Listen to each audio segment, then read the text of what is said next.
ಶ್ರೀಗುರುಭ್ಯೋ ನಮಃ. ಹರಿ ಓಂ.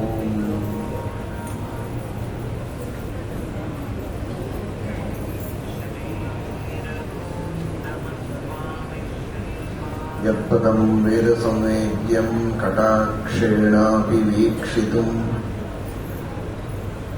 ನ ಕ್ಷಮಂತೆ ವಿಮತಯಸ್ತಮುಪಾಸೇ ಶ್ರೇಯಃಪತಿಂ. ಮಯಿ ಸ್ಥಿತೋ ಮದಂಗೇಷು ಸ್ವತಂತ್ರೋ ವ್ಯಾಪ್ತವಾನ್ ಹರಿಃ ಸ ವಿಷ್ಣುಶ್ಚಾಸ್ವತಂತ್ರಂ ಮಾಂ ಸ್ವೇಚ್ಛಯಾ ವರ್ತಯತ್ಯಜಃ. ಸ್ವಾತ್ಮನಸ್ತಸ್ಯ ಪೂಜಾಸ್ಯುಃ ಮನೋ ವಾಕ್ಕಾಯವೃತ್ತಯಃ. ಮಮೈತಾಃ ಇತಿ ಕರ್ತಾರಂ ಉದ್ದೇಶ್ಯಂ ಚ ಹರಿಂ ಸ್ಮರೇತ್. ಧರ್ಮ ವಿಜ್ಞಾನ ವೈರಾಗ್ಯ ಪರಮೈಶ್ವರ್ಯಶಾಲಿನಃ ಆನಂದತೀರ್ಥ ಭಗವತ್ಪಾದಾನ್ ವಂದೇ ನಿರಂತರಂ. ಆನಂದತೀರ್ಥೋಪದಿಷ್ಟೋ ನಿತಿರ್ನಾರಾಯಣಃ ಪ್ರದರ್ಶಿತೋ ಯೇನ ಸಮ್ಯಕ್ ಜಯತೀರ್ಥಂ ತಮಾಶ್ರಯೇ. ಪ್ರಣಮತ್ ಕಾಮಧೇನುಂ ಚ ಭಜತ್ ಸುರತರೂಪಮಂ ಶ್ರೀಭಾವಬೋಧಕೃತ್ಪಾದಚಿಂತಾಮಣಿಮುಪಾಸ್ಮಹೇ.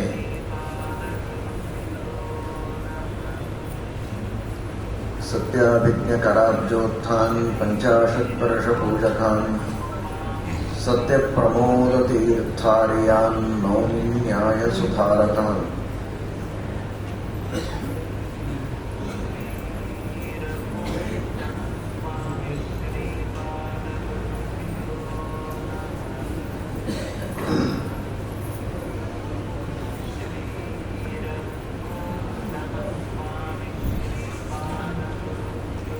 ರಘುತ್ತಮ ಗುರುಂ ವಂದೇ ರಘುತ್ತಮ ಪದಾರ್ಚಕಂ ಗಾಂಭೀರ್ಯೇಣ ಅರ್ಥಬಾಹುಲ್ಯ ಟೀಕಾ ತಾತ್ಪರ್ಯ ಬೋಧಕಂ. ರಘುತ್ತಮ ತೀರ್ಥ ಶ್ರೀಪಾದಂಗಳವರ ಸ್ತೋತ್ರದ ಈ ಶ್ಲೋಕದೊಳಗಿನ ರಘುತ್ತಮ ಎಂಬ ಪದದ ಭಾವವನ್ನು ತಿಳಿದುಕೊಳ್ಳುವುದಕ್ಕೆ ಪ್ರಯತ್ನ ಮಾಡುತ್ತಾ ಇದ್ದೇವೆ ನಿನ್ನೆಯಿಂದ. ಅವರ ಗ್ರಂಥಗಳ ಭಾವಬೋಧ ಅದನ್ನು ವಿದ್ವಾಂಸರು ತಿಳಿದಿರುತ್ತಾರೆ. ಆ ರಘುತ್ತಮ ತೀರ್ಥ ಶ್ರೀಪಾದಂಗಳವರ ಮಂಗಲವಾದ ನಾಮದ ಭಾವದ ಬೋಧವನ್ನು ಮಾಡಿಕೊಳ್ಳುವ ಪ್ರಯತ್ನದಲ್ಲಿ ನಾವಿದ್ದೇವೆ.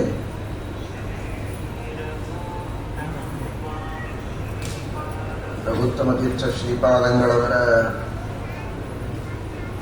ಜೀವನದ ಚರಿತ್ರೆಯಲ್ಲಿ ಅನೇಕ ಘಟನೆಗಳು, ಮಹಿಮೆಗಳು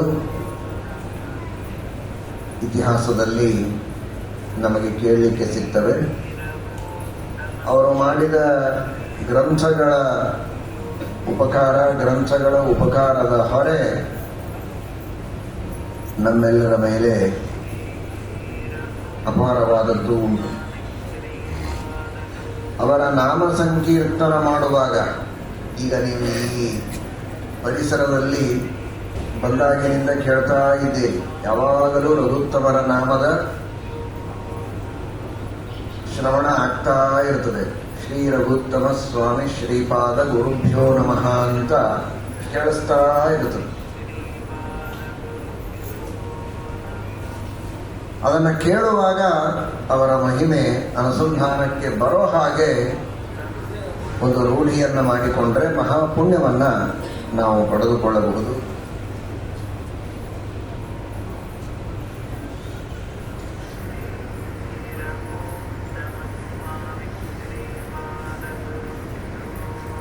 ನಿನ್ನೆ ದಿವಸ